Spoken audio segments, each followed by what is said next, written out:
It's cell respiration and photosynthesis. We're only going to talk in the next couple days about photosynthesis, and we'll do cell respiration when we come back. So first, review. Remember that the flow of energy on our planet, for the most part, is that energy comes in as sunlight, light energy. The sunlight can be captured and converted to other forms of energy, the most common being chemical energy, trapped in the bonds of things, of molecules like sugar. And the final form of all energy is heat, which is sort of being released as all the other processes occur, totally increasing the entropy of the universe. So the whole goal of this section is that we're going to talk about how photosynthesis does that first step. How does it capture the energy from sunlight and trap it in the bonds of organic molecules? That is the goal of this section, is to talk about that process and how it works. Remember that once the energy is trapped, it can be released again. Energy that's trapped as chemical energy can then be released and be used to make ATP. Think of it this way. Think of glucose as like a $20 bill. And let's say that we had a gumball machine, one of those old-fashioned gumball machines that you put a quarter in and you turn the little thing and a gumball comes out. And let's say I wanted to buy everybody gum. If I had a $20 bill, I would technically have enough money to buy you gum. But a $20 bill won't fit in that gumball machine. So think of the $20 bill as like glucose. But I could make change. That would be sort of like taking the energy from glucose and trapping it in ATP. Think of me breaking my $20 bill into a whole bunch of quarters. And now I could give everybody a quarter and everybody could go buy a piece of gum. So it would be taking that big glucose, releasing the energy, and capturing it in the little smaller change of ATP, the little quarters, that then each person could run their little reaction of getting their piece of gum. So that's sort of the process that's happening here. The other thing you have to understand photosynthesis is something you probably try to erase from your head because it goes back to biochemistry chapter. And that is redox reactions. So redox reactions, for the purposes of our class, we're only going to talk in very brief terms about them.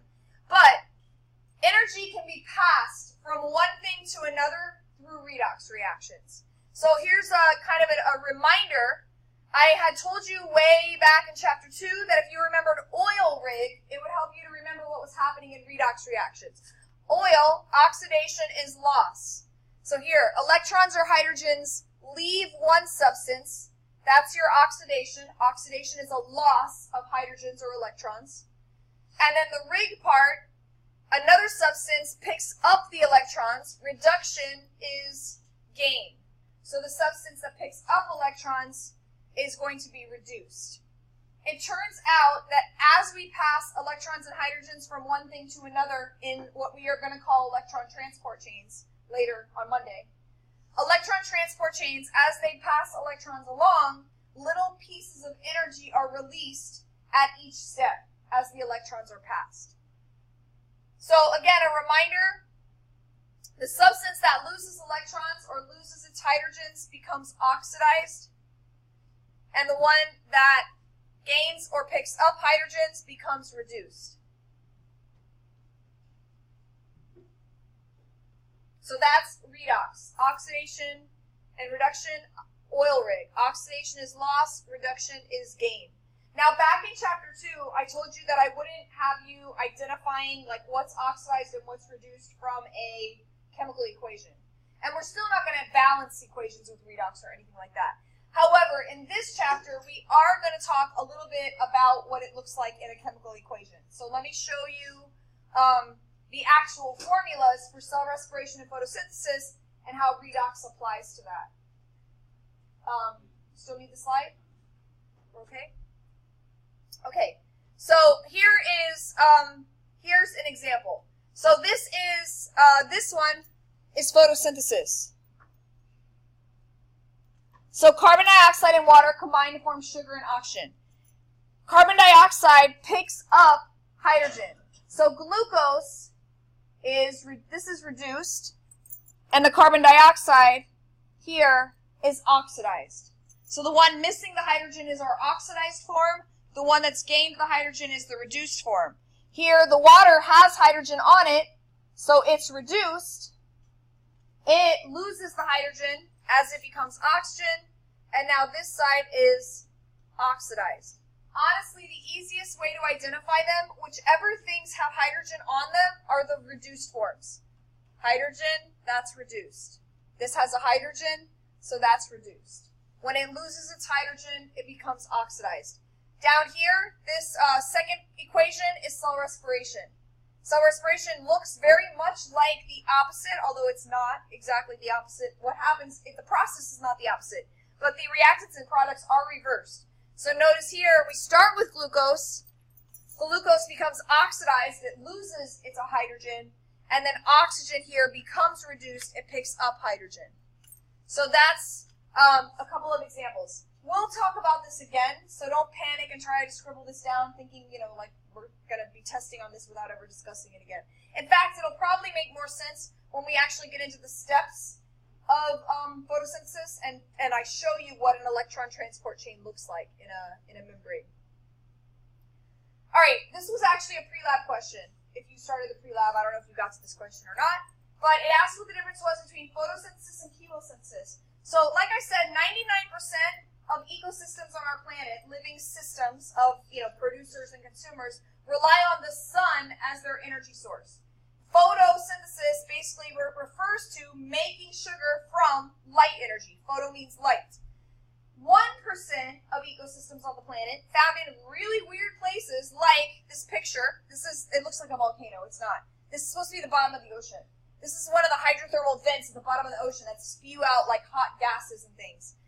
We thought there was no life in those areas, because if there's no light, how can there be life? Because we rely on photosynthesis to capture the energy from the sun, so if it's living in a place where there's no light, we just assumed nothing could live there. We've discovered that in places like volcanoes and hydrothermal vents at the bottom of the ocean, there are small ecosystems. How are they able to live without light? One of the thoughts was maybe these at the bottom of the ocean, if they just live off stuff that's dead that falls to the bottom. But it turns out that's not the case. They can do something, they have bacteria, I should say, that can do something called chemosynthesis. So chemosynthesis, in simple terms, is just where they actually use chemicals, I didn't mean to do that, chemicals, rather than sunlight to capture energy. Typically, these use what are called sulfur, hydrogen sulfide. It smells like rotten eggs. But like these sulfur compounds, they're able to actually capture energy by breaking down those compounds. Normally, like I said, 99% of the ecosystems rely on sunlight, and all you need to know about chemosynthesis is just that it's an alternative, kind of an unusual alternative, where certain chemicals can be used instead of sunlight for organisms to capture energy for ecosystems. Again, usually in places like the bottom of the ocean, really strange places like that, where there's some really weird creatures that don't even look like they should be real.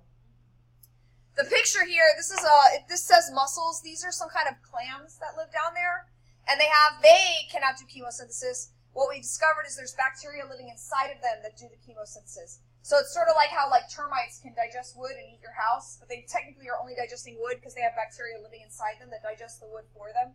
They don't digest wood. Bacteria digest the wood. The bacteria live in their stomach, so the bacteria do it for them. Same thing here. These clams that live down here at the bottom of the ocean, they can't do chemosynthesis, but they literally have bacteria that live inside of them in like a symbiotic relationship that do it for them. And then that provides them with their food. All right, so what is photosynthesis? It is the process of capturing energy from sunlight, converting it into chemical energy. We start with water and carbon dioxide. They get hooked together to make sugar. This is our formula, and I color-coded this formula. It's an easy formula to recognize, but a very common textbook question that you could be asked on the AP exam. If you notice, our last test had a lot of questions that are worded like the AP exam. They don't just come out and ask you a question. They have to tell you some story, and embedded in that is some question.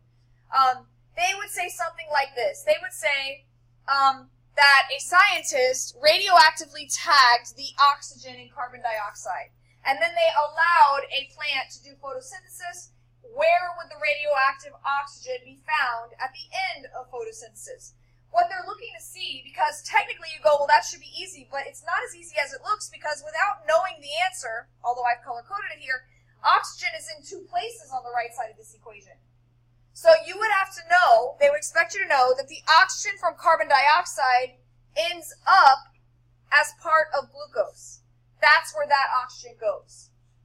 And the oxygen from water, the other oxygen, ends up released as the oxygen we breathe, which is the other reason that we depend a lot on photosynthesis, is that plants are making oxygen. Even though they are doing cell respiration too, they make more oxygen than they consume. So that excess provides oxygen for the planet. So the oxygen from the water, and we're going to come back to this because you're going to see it in action on Monday. So the oxygen from the water becomes the free oxygen that's released. The oxygen from the carbon dioxide becomes part of sugar. So that's the kind of questions that they might ask you. The fact that oxygen is in two locations, which oxygen ends up in which location at the end. All right, 2 more slides and we're done. I'm sorry, I'll go back. Did you need the writing as well?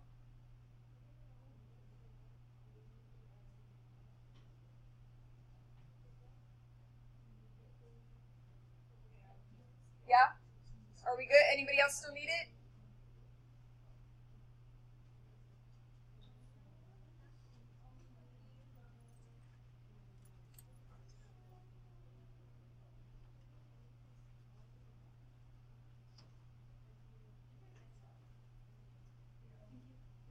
Everybody good now? Okay. All right. So 2 more slides. First, the 2 parts of photosynthesis. So the first part is called the light reaction because that's actually the part that requires light.